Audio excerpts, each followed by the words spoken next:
You remember, right, bro? What did I say? Yeah. What's the biggest date app in the world? Instagram. It's Instagram. 100%. Yeah. For sure. It really is. It is, bro. You shouldn't get a girl's number anymore. Just get her Instagram account. Why? Yeah. I mean, why? Unless you want FaceTime. Yeah. Close the date. Yeah, That's yeah. pretty much Why it. grab the number? Yeah, I see what you're saying. Yeah, I mean, an Instagram close could be pretty legit. I say get both, but yes, I mean, in today's day and age, yeah, that's you got to grab Well, the IG Instagram too. is great because it allows you to brag with somebody else's mouth.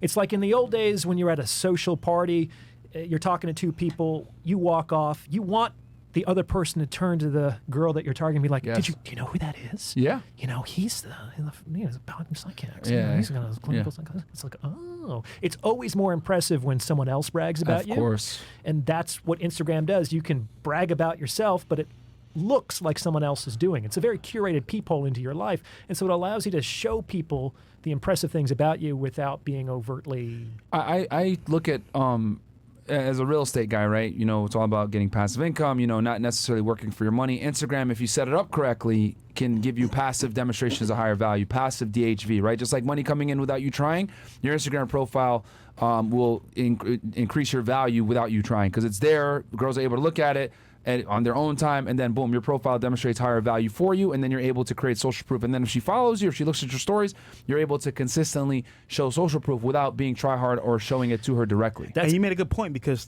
think about it. Back in the day, like you mentioned, you want someone to talk about you to that woman. Mm-hmm. However, nowadays, it's kind of like the actual Instagram itself talks for you, and as well, it buffers you because, once again, if she doesn't like you, she won't respond.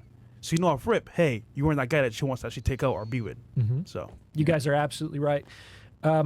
One of the things that men do poorly with respect to women, it's like that little knowledge is a dangerous thing. They learn, women like high value men. So all I need to do is demonstrate on the date that I have a lot of money, that I have a lot of status. So they talk a lot and they bore the woman, and he just comes off as try hard or douchey. And Good point. What I always say to guys, it's like good literature: show, don't tell, and if possible, allow her to discover the impressive things about you.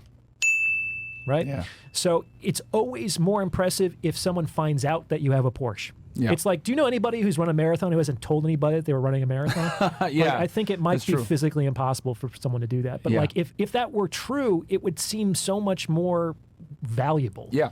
Yeah. No, I mean, you know, we've said it, shout out to our guy Donovan Sharp, discovery always trumps disclosure. Absolutely. Every single time, especially with women.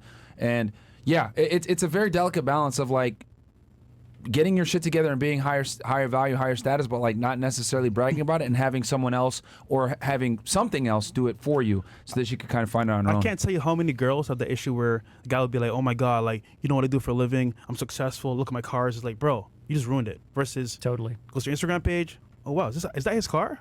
No Yeah, way. yeah. And he just sees it after the fact. You win. And if 10 you're times lucky over. enough to have a Porsche, I tell guys that the best place for it is in the background. Yeah. Because Yeah. what's more impressive, you have a Porsche or that you're so rich that your Porsche is just your car and it doesn't have to be the focus of the picture? Because I guarantee they're going to notice that there's a Porsche in the picture or a Yeah. Ferrari, whatever you happen to have. Yeah. That's a good point. You can leave little like breadcrumbs for women to kind of follow back to the impressive things, but you should always allow them to discover those things. I have a new thing that I do now. What's so, that? for example, let's say I have just her phone number, right? I don't have her Instagram.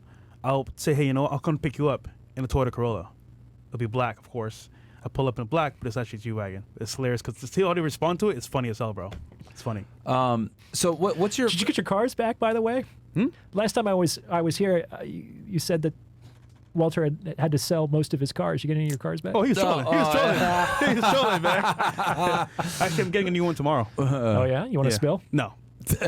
You'll see it on Instagram. There you go. But yeah, so your opinion has changed on the Passport Bro movement in general, I guess, or you've kind of seen why they're doing what they're doing.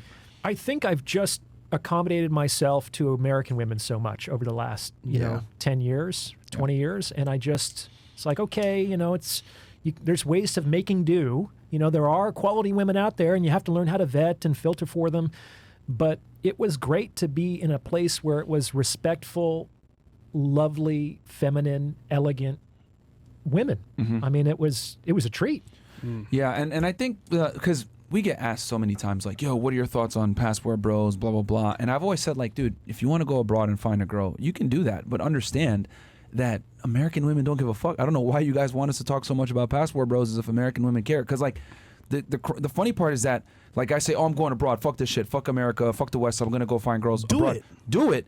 But understand that American women, number one, they're not going to change, and then number two, they really don't care, guys. Like when they ask that question on the super chat, I'll be like, you know what? Let's raise our hands. How many of you guys know about passport bros? Like maybe one girl on the show might know. One. But Really? in general, most girls have zero concept of this idea of men leaving the West to go find women. Most women don't When they know what learn it is. about it, they generally are very antagonistic to the idea. And if they do find about it, exactly, they'll lose even more respect for like men that do it. They might laugh about it or roast you, but that's about it. Because they don't understand that quite literally, yes, there's a cesspool in the dating market for men here in the United States where it's like you got to work really hard for virtually nothing. So it makes sense a lot of times to go abroad.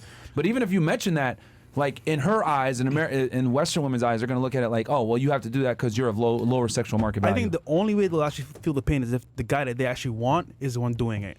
Guys that they don't care about, oh, you can leave. I don't really care. Yeah. But all the guys that they cared about, 6 foot, successful, went abroad, then they would care. Yeah. So they have to. Yeah, but women in general really don't give a fuck about what men think and what we're doing or what we're experiencing. And I think men need to just understand that they really don't care and stop asking, what do women think about the passport bros movement? Most of them have zero clue. Mm-hmm.